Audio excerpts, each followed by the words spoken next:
हाँ तो बच्चों, हमने कल जो है हिंदी के अक्षरों को अंग्रेजी के अक्षरों के साथ मिलाते हुए किस प्रकार से हम हिंदी भाषा के शब्दों को ज्यों का त्यों इंग्लिश भाषा में कन्वर्ट कर सकते हैं, बदल सकते हैं, वो हमने कल सीखा था।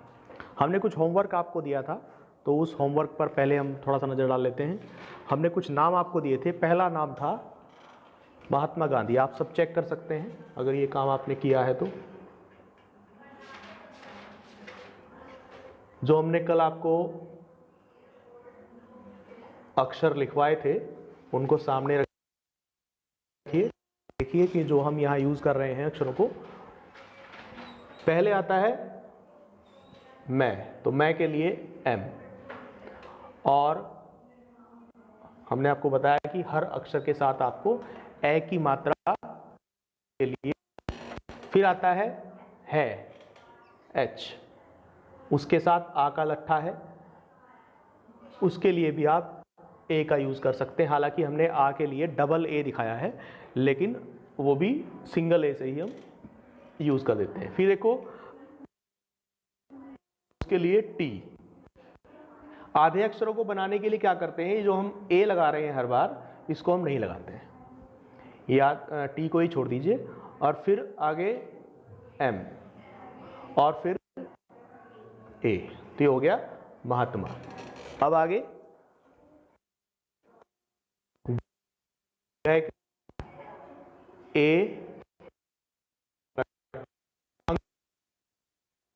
चांद बिंदी होती है, सिंपल होती है बिंदी, लेकिन इंग्लिश में सबके लिए एन ही यूज होता है।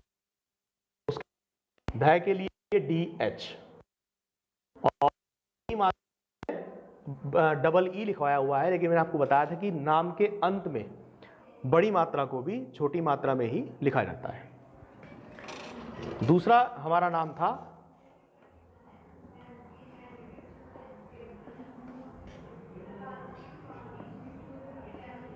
जवाहरलाल नेहरू। उसमें जे के लिए जे, वै के लिए हमने लेकिन डब्ल्यू भी होता है। अब डब्ल्यू देखो कहाँ कहाँ होता है। एक तो हम हिंदी की अगर बात करें तो जब नाम शुरू होते हैं तो उन्हें हम वी, जैसे किसी का नाम है वर्षा, तो इस वै को वी से लिखा जाएगा। लेकिन अगर कोई नाम जो है वै जो है बीच में आता है, तो वहां अक्सर हम डब्ल्यू का प्रयोग कर देते हैं। जैसे मान लो गांव का नाम है भलसवा, तो यहां जो वै है इसको आप डब्ल्यू से लिखेंगे। यानी कि अगर वै की नाम की शुरुआत वै से होती है तो वी का प्रयोग कर सकते हैं, लेकिन अगर वो वै कहीं बीच में आता है तो आप डब्ल्यू का प्रयोग कर सकते हैं। दूसरा, डब्ल्यू जो है उर्दू के जो नाम होते हैं, यानी कि नुक्ते वाला वै, वहां भी आप डब्ल्यू का ही प्रयोग करते हैं। जैसे वसीम, ठीक है, तो ये नुक्ते वाला वै होता है उर्दू वाला, तो इसमें हम डब्ल्यू का ही प्रयोग करते हैं, डब्ल्यू ए। ठीक है, थोड़ा वी और डब्ल्यू के लिए ध्यान रखेंगे। बाकी अब जवाहर पर वापस आते हैं, तो यहां भी चूंकि बीच में है ये वर्ड, तो आप डब्ल्यू कर सकते। ए आ का लट्ठा है, उसके बाद हर एच ए, उसके बाद आर, जवाहर।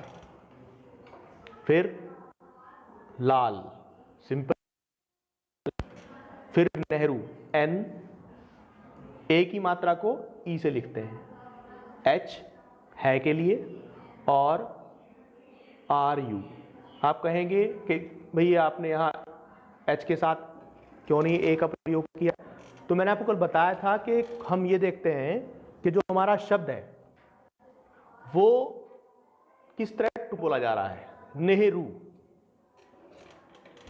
शब्द को बोलते समय आप देखिए कि हम उसे अलग अलग करके बोलते हैं।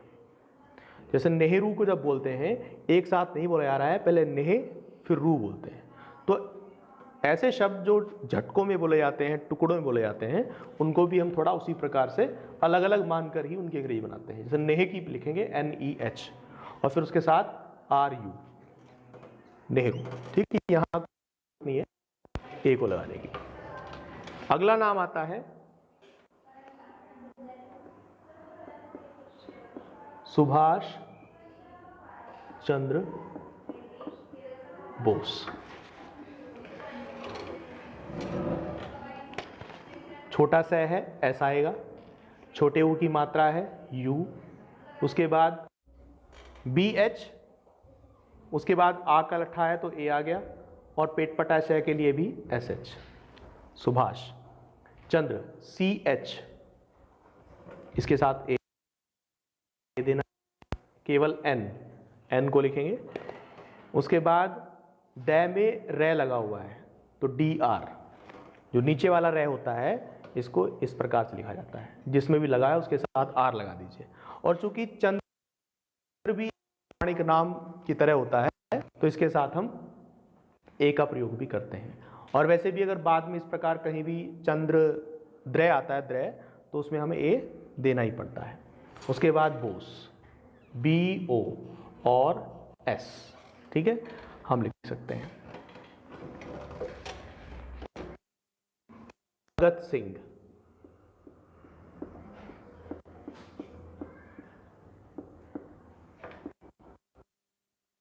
HA GA और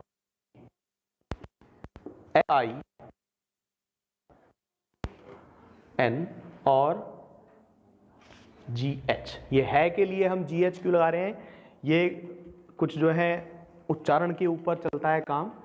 सिंह नहीं बोलते हैं, इसे सिंह बोलते हैं, तो इसलिए उच्चारण करते इसकी जो है कन्वर्ट करते समय भी हम घ को ही, क्योंकि हम बोल रहे घ हैं तो घ को ही हम लिखते हैं।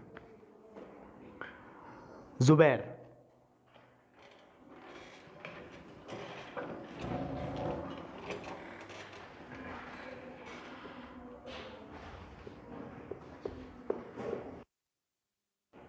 ये चूंकि उर्दू का नाम मैंने आपको समझाया था कि वैसे तो जय के लिए हमने देखो जे का प्रयोग किया था, लेकिन ये चूंकि उर्दू का नाम है तो इसलिए जेड का प्रयोग करेंगे यहाँ पर।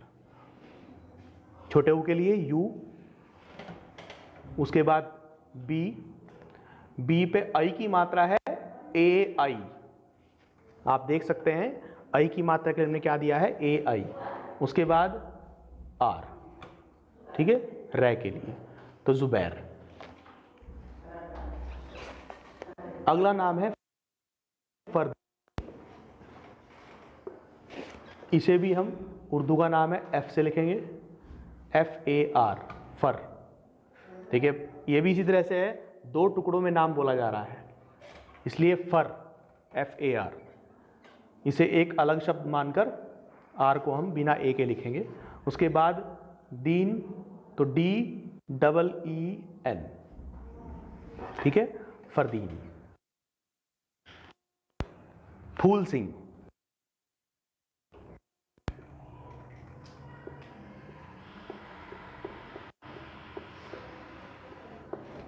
ये चूंकि हिंदी का फै है इसलिए PH। बड़े ऊ की मात्रा है OOL, फूल, और सिंह के लिए वही पहले भी आया था SINGH। सुशर्मा,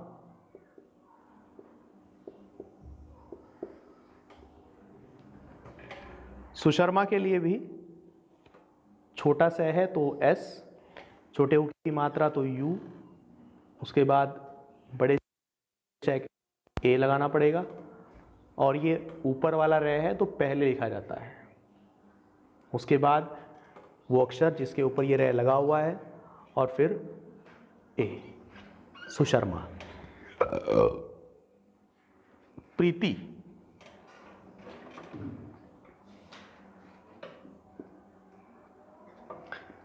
PR, नीचे वाला रे हमेशा एकदम R लिखा जाएगा अक्षर के साथ, और उसके बाद जो मात्रा है उस मात्रा को दिखाएंगे। बड़ी की मात्रा है तो आप EE दिखा सकते हैं, और आगे टी बड़ी की मात्रा है, लेकिन बाद में उसे छोटी में ही हम लिखते हैं, प्रीति। ठीक है, सुशर्मा, प्रीति। अब क्या नाम रह गया? ध्रुव। ध्रुव, DH।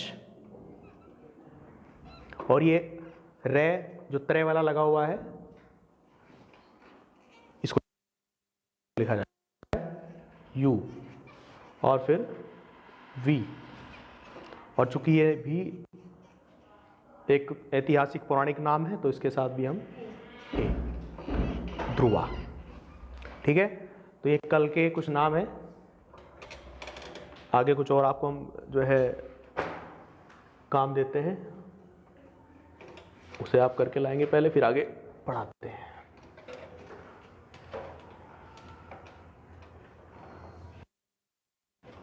हिंदी में रह गया था ज्ञ, अज्ञे, जिसे ज्ञानी बोलते हैं।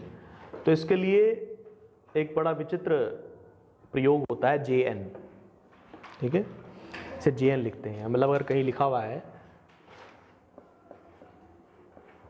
ज्ञानदा, तो उसकी स्पेलिंग आप देखोगे ऐसे लिखी होगी। ठीक है, तो JN लिखा जाता है अज्ञे को। अब कुछ नाम और हम आपको देते हैं।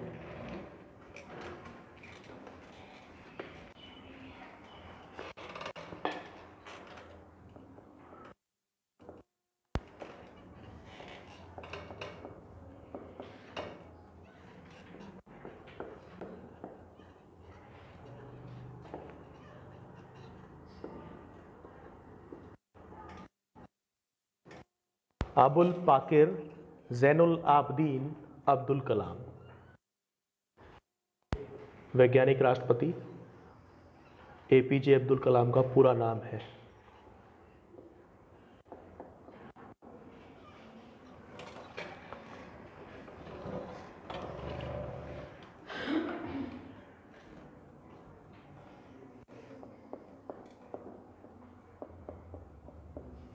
मौलाना अबुल कलाम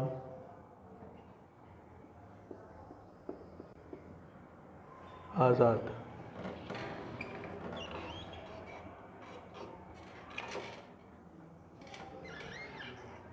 लाल बहादुर शास्त्री,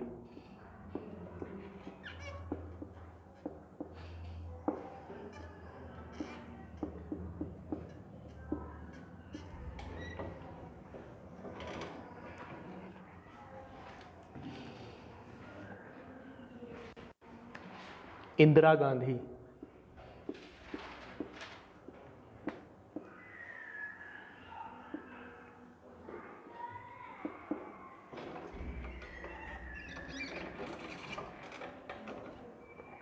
अयोध्या सिंह उपाध्याय हरिओद,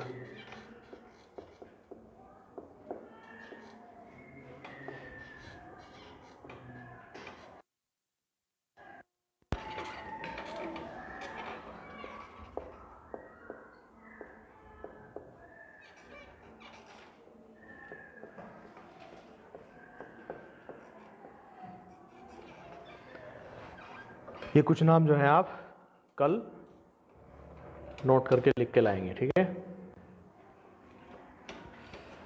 अभी जो है आगे बढ़ते हैं।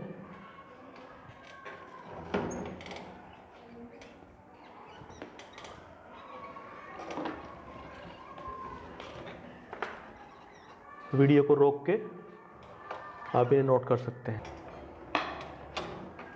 अब इंग्लिश में जब हम आगे बढ़ते हैं तो हम 3 दिशाओं में काम करते हैं। पहली दिशा होती है ग्रामर, दूसरी दिशा होती है ट्रांसलेशन,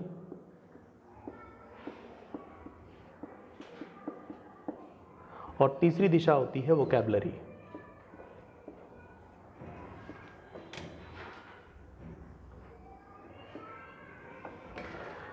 ग्रामर हमें सिखाती है कि किसी शब्द का सही प्रयोग क्या है। प्रत्येक भाषा में जिन शब्दों का प्रयोग किया जाता है तो वो शब्द क्या है, ये हम ग्रामर में सीखते हैं। ट्रांसलेशन अनुवाद सिखाती है, किस प्रकार से हम हिंदी की बातों को, हिंदी के वाक्यों को अंग्रेजी में कन्वर्ट कैसे कर सकते हैं, किसी एक भाषा के को दूसरी भाषा में कैसे अनुवाद किया जाता है। और वोकैबुलरी का मतलब है शब्दकोश, क्योंकि जब आप किसी भाषा में कुछ लिखना चाहते हैं तो आपको उसके शब्दों का भी ज्ञान होना जरूरी है। तो ग्रामर और ट्रांसलेशन आपको सिखाई जाएगी। वोकैबुलरी आप अपनी पुस्तक से, जो आपके पाठ्य पुस्तक लगी हुई है, उसमें से आप तैयार करने की कोशिश करेंगे। ठीक है, सबसे पहली तो वोकैबुलरी की शुरुआत हम करते हैं, जो आपकी ग्रामर की पुस्तक है वो सब आप ले लेंगे। ग्रामर की किताब आती है, न्यू स्टाइल जिसे बोलते हैं, वो 9th की भी आती है, 10th की भी आती है। सो कोई सी भी आप ले सकते हैं। तो उस पुस्तक में से हम पढ़ाएंगे, उसी में से काम मिलेगा, तो इसलिए वो किताब भी आपके पास होनी बहुत ज़रूरी है। तो उसी में वर्ब होती है, क्रियाएं, खाना पीना रोना हंसना, कुछ रूप होते हैं, first form, second form, third form. तो आप शुरुआत वोकैबुलरी की वहीं से करें तो बेहतर होगा।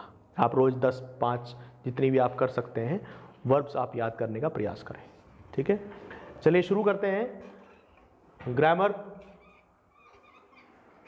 से शुरू करते हैं। एक दिन हम ग्रामर पे काम करेंगे और एक दिन ट्रांसलेशन पे काम करेंगे। ग्रामर में हम सबसे पहले पढ़ते हैं पार्ट्स ऑफ स्पीच।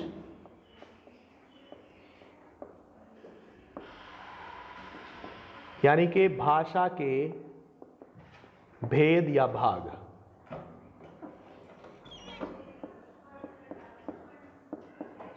कि जो हम स्पीच बोल रहे हैं, सीख रहे हैं, उसके कितने भेद होते हैं या कितने भाग होते हैं। जैसे हमारी अंग्रेजी भाषा की हम बात करें, वैसे हिंदी में भी ये सब बातें हैं। भाषा के कुल 9 भाग होते हैं। पहला भाग होता है नाउन, संज्ञा।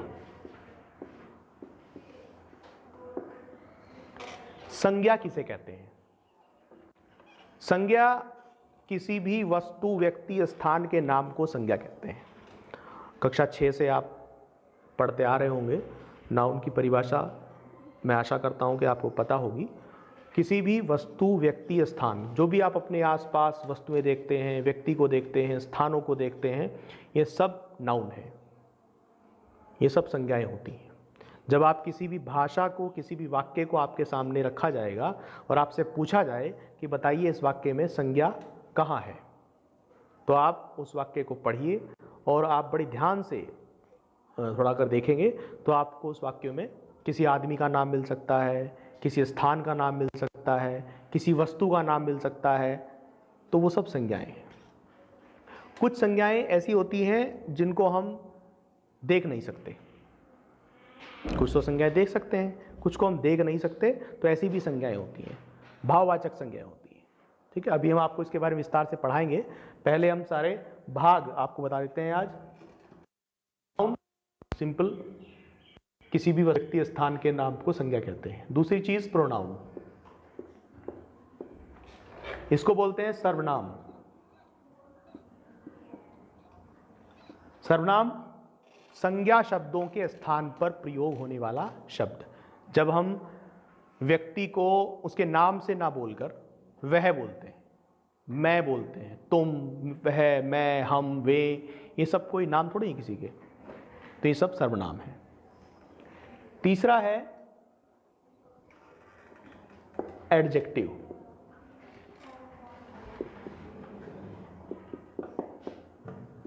विशेषण।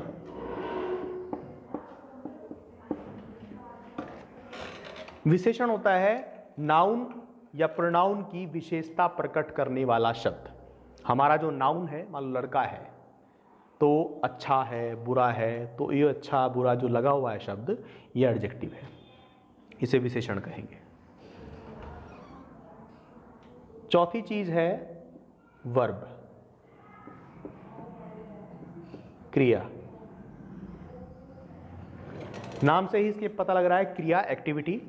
किसी भी वाक्य में ऐसे शब्द होते हैं जिससे काम के होने का पता चलता है। खाना, पीना, रोना, हंसना, खेलना, वो सब वर्ब होती है। पांचवा है आर्टिकल। आर्टिकल का हिंदी में तो कोई शब्द ऐसा है नहीं जो आपकी समझ में ज़्यादा आ सके, लेकिन आर्टिकल संज्ञा शब्दों को सीमित करने या विशेष करने के काम में आते हैं। जैसे आप कहो कि एक लड़का, तो एक लड़का, तो जो एक शब्द लगा हुआ है वो आर्टिकल होता है। एक शब्द ने संज्ञा को सीमित कर दिया है। इसी तरह से आर्टिकल में तीन चीज़ें हम पढ़ते हैं, ए, एन और दी। ये संज्ञा शब्दों को विशेष करने के काम में आता है। अगर हमने कहा है कि द गर्ल, तो द गर्ल, द बॉय, इसका मतलब है कोई खास लड़की, कोई खास लड़का। बाकी इनका प्रयोग जब हम विस्तार से पढ़ाएंगे तब आप सीख लेंगे। Number 6, adverb. एडवर्ब मतलब क्रिया विशेषण।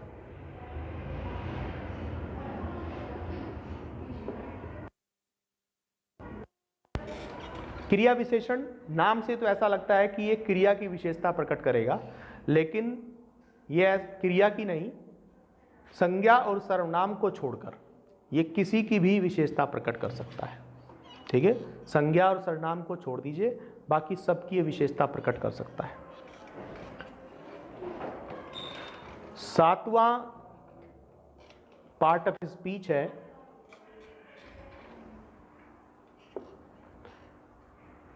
प्रीपोजिशन। बहुत इंपॉर्टेंट है ये। संबंध वाचक शब्द होता है।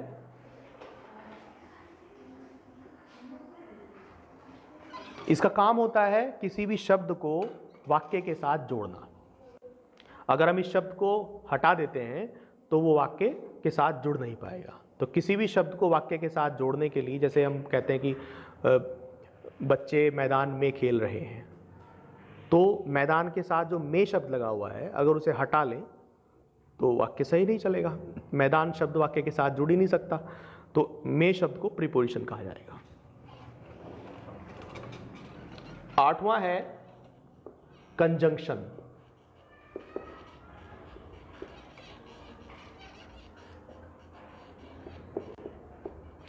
ये संयुक्तक होता है, जोड़ने वाला।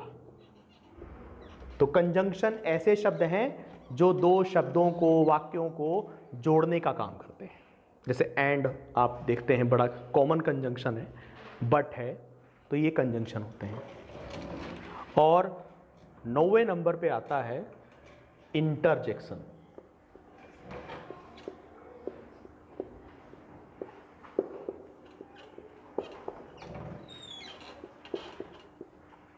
इंटरजेक्शन मतलब विस्मय बोधक। आप ये निशान लगा देखते हैं इस प्रकार का, तो जिन वाक्यों में इस प्रकार का निशान लगा होता है उसमें कुछ शब्दों का प्रयोग होता है जिनको इंटरजेक्शन बोला जाता है। ठीक है, तो पूरी अंग्रेजी जो है वो इन 9 चीज़ों के इर्द गिर्द ही घूमती है। अगर इनका हमें ज्ञान अच्छी प्रकार से हो जाता है, इनको हम पहचानने की हमारे अंदर काबिलियत आ जाती है, तो हम अंग्रेजी को काफ़ी हद तक फैमिलियर कर सकते हैं अपने प्रति, हम इसको सीख सकते हैं। तो आज का काम यही रहेगा। कल हम आपको नाउन से शुरुआत करेंगे। आज आपको हमने एक तरह से ट्रैक दे दिया है कि किस तरह से आपको आगे जो है चलना है, क्या चीज़ आपको सिखाई जानी है। ठीक है, चलो।